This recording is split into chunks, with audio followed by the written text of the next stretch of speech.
This video is part 2 of the epic Rockefeller series. If you haven't watched part 1 yet, what are you waiting for? Check the link in the description below and catch up before we dive in.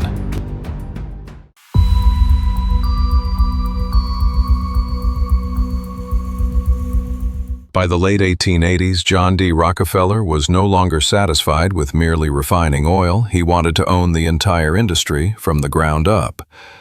Until now, Standard Oil had perfected horizontal integration, swallowing up rival refiners like a beast devouring its prey.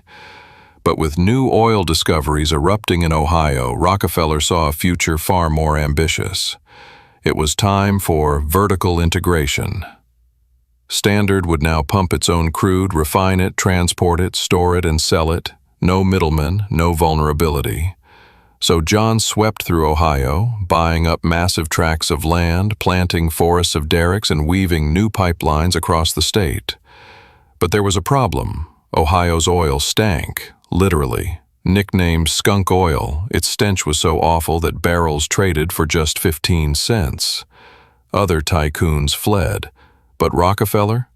He didn't blink. He hired a team of elite chemists to attack the sulfuric stench at its root, and within a year, Standard Oil was the only company that could turn trash into treasure. As gushers began roaring to life in Texas, Oklahoma, Kansas, and California, it was Rockefeller, armed with the technology, the pipelines, and the reach, who was poised to dominate this tidal wave of black gold. Then came the rise of the automobile, and with it, a miracle side effect. In the refining process, there was always one useless byproduct: gasoline. But as the wealthy elite swapped carriages for cars, that waste became Rockefeller's newest cash machine. So while America staggered through the financial panic of 1893, banks collapsed, industries crumbled, yet Rockefeller's empire thrived stronger than ever. With billions now in his grasp, John stepped back from Standard's daily operations and focused on his Achilles heel, investing. But Rockefeller's personal portfolio? A mess, until he handed the reins to an unlikely savior, Frederick Gates, a former Baptist minister. What Gates lacked in Wall Street swagger, he made up for in genius strategy. John would later say Gates was the smartest businessman he ever met. Under Gates's guidance, and with John's son, John Jr. by his side, they transformed Rockefeller's investments into an unstoppable financial machine. They poured money into strategic acquisitions, especially railroads, laying the groundwork for even more control. But their boldest move? It came in the remote Mesabi Mountains of Minnesota, where they bought land rich with the highest grade iron ore ever discovered. Stretching over 120 miles, it was a steelmaker's dream. When word of this reached Andrew Carnegie, the undisputed king of steel, he panicked. Carnegie had long measured himself against Rockefeller, competing for the title of richest man in America. But this time, John wasn't just a rival. He was invading Carnegie's turf.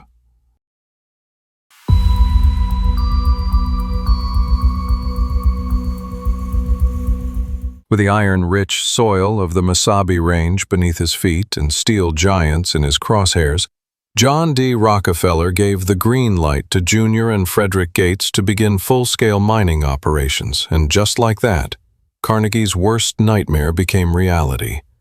Standard's high-grade ore flooded the market at rock-bottom prices, sold directly to Carnegie's competitors, threatening to choke off his empire at its source. Rumors swirled that Rockefeller's next move was to build a massive steel mill, a direct challenge to Carnegie's throne.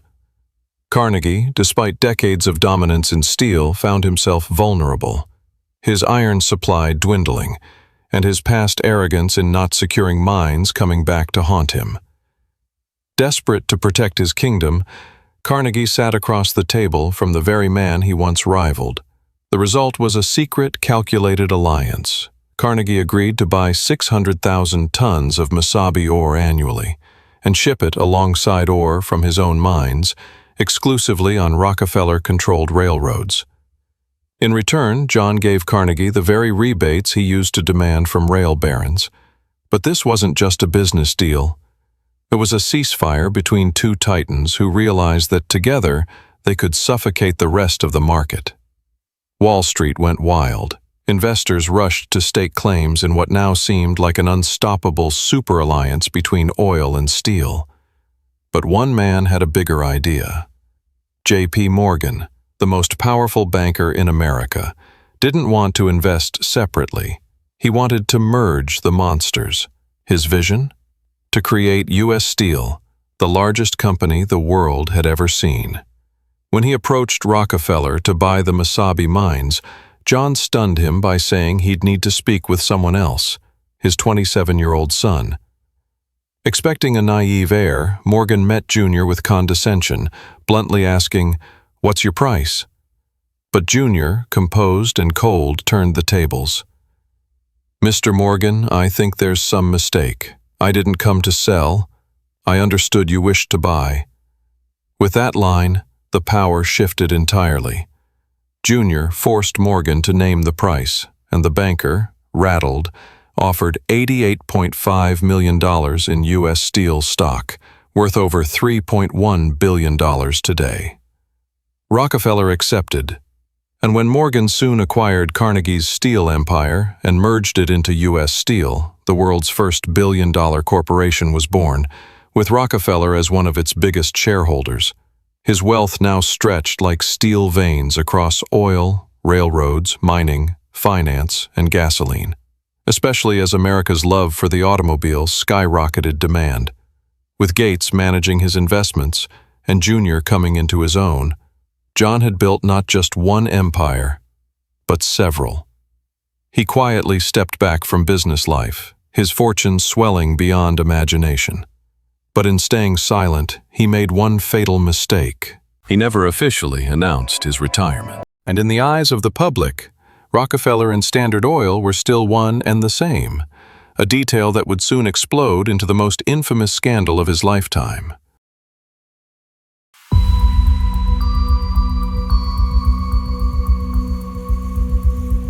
Though John D. Rockefeller had stepped away from the daily battles of business, his shadow loomed larger than ever, still holding 30% of Standard Oil stock and growing richer by the day, thanks to America's obsession with automobiles. But while John enjoyed a quiet retirement, the empire he built became a lightning rod for public outrage. President Theodore Roosevelt, hungry for re-election and a fight that would rally the masses, saw Standard Oil as the perfect villain. The public's simmering resentment was about to explode, thanks to one relentless voice. Ida Tarbell, a journalist with a personal vendetta. Tarbell's father had been one of the small-town refiners Rockefeller had crushed decades earlier. His business? Ruined. His partner? Dead by suicide. Tarbell grew up with the scars of Standard Oil, and now she struck back with words as sharp as razors. In her groundbreaking exposé, she ripped open the veil of Rockefeller's secrecy, revealing the company's most brutal tactics: backroom railroad deals, corporate espionage, bribery, intimidation, and even the scandals buried in John's own family history. The public devoured every word. Rockefeller's silence only made him look guiltier, more sinister, more inhuman. He became the face of everything Americans feared about unchecked capitalism, a cold, calculated titan who had crushed competition, not just through strategy, but through sheer economic brutality. By the time Roosevelt launched his re-election campaign, he didn't just promise change, he promised vengeance. And with the public behind him, he declared war on Rockefeller's empire. For the first time, antitrust laws were used with full force. What followed was the largest corporate investigation in U.S. history. 21 state-level lawsuits, 1,000 exhibits, nearly 450 witnesses, and 12,000 pages of incriminating testimony that painted Standard Oil as nothing short of a ruthless monopoly.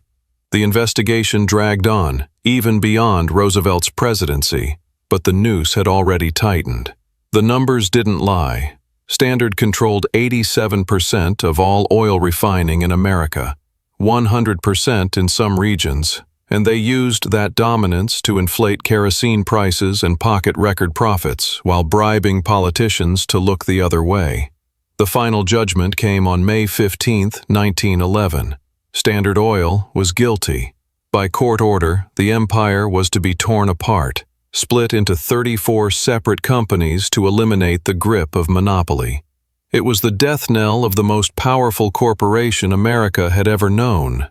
Or so it seemed. While Roosevelt, Tarbell, and Rockefeller's enemies celebrated what they believed was his long-overdue fall from grace, John was quietly executing the most profitable move of his career. You see, with the industry evolving, new oil fields booming in Texas and California, gasoline overtaking kerosene, and global challengers emerging in Russia and the Middle East, the old Standard Oil was already beginning to show cracks. And when the company was broken up, Rockefeller didn't lose control. He gained leverage. Holding a massive stake in all 34 newly independent companies, John watched as the stock markets erupted with investor frenzy. The value of his holdings tripled almost overnight. The press had called it justice, but in reality, they'd handed Rockefeller the final piece of his financial immortality. By the end of that same year, 1911, Rockefeller had nearly crossed the unthinkable line. He was about to become the world's very first billionaire. His old rival, Carnegie, was left in the dust, and far from being destroyed, the ghost of Standard Oil had been unleashed, stronger, richer, and more powerful than ever.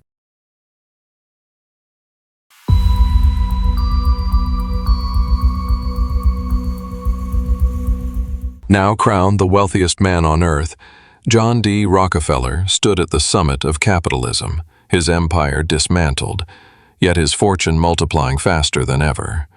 But instead of chasing more dominance, the aging tycoon turned his sights towards something even greater, immortality through legacy. Though well into his 70s, Rockefeller brought the same ruthless precision he used in business to his new mission, philanthropy. To him, wealth was not just a reward, but a divine assignment. He once claimed he was a soldier of God, sent to earth with the task of distributing money for the good of mankind. And this wasn't a sudden change. Since his very first paycheck, Rockefeller had followed a strict 10% rule, tithing religiously to causes he believed in. Even when the media mocked his charity as a PR stunt, a shallow attempt to soften his cutthroat image, John quietly gave millions away in secret, refusing to let cynicism stop his mission. But now, he wanted something bigger, something systematic. So, in 1913, he founded the Rockefeller Foundation alongside his trusted advisor Frederick Gates and his son John D. Rockefeller Jr., transforming his wealth into a machine of global impact. By this point, he had already donated nearly $150 million, but this was just the beginning.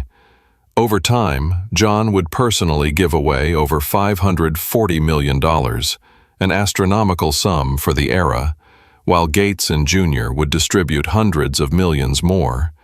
In total, adjusting for inflation, it amounts to tens of billions of dollars, making Rockefeller one of the greatest philanthropists in recorded history.